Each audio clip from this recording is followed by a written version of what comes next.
आप सभी लोगों का स्वागत है हमारे चैनल में। और आप लोगों को बहुत प्यारी सी एक नाच गीत सुना रही हूँ। देखिए आज हम लोग कहाँ वीडियो बना रहे हैं खेत में।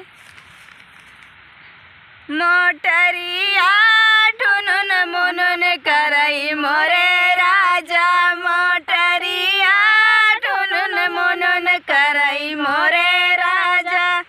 आजमगढ़ जिला से सड़िया मंगाए, आजमगढ़ जिला से सड़िया मंगाए। आचरिया हर वहर उड़ई मोरे राजा, आचरिया हर वहर उड़ई मोरे राजा।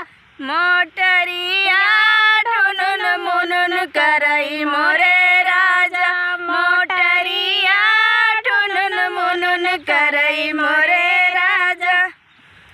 जौनपुर बाजरिया से चोलिया मंगाए, जौनपुर बाजरिया से चोलिया मंगाए।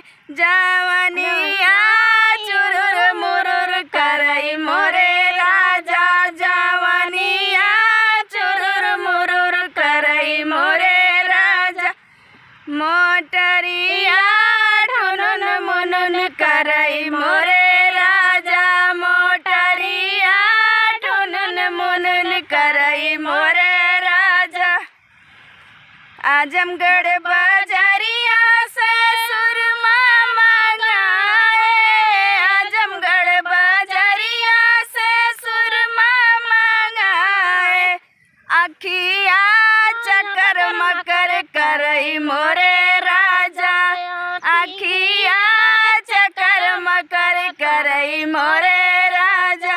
मोटरिया ठुनुन मुनुन करई मोरे राजा, मोटरिया ठुनुन मुनुन करई मोरे राजा। जवानिया चुरुर मुरुर करई मोरे राजा, मोटरिया ठुनुन मुनुन करई मोरे राजा। आप लोग बताइएगा कि गीत कैसी है। मजाकिया गीत है।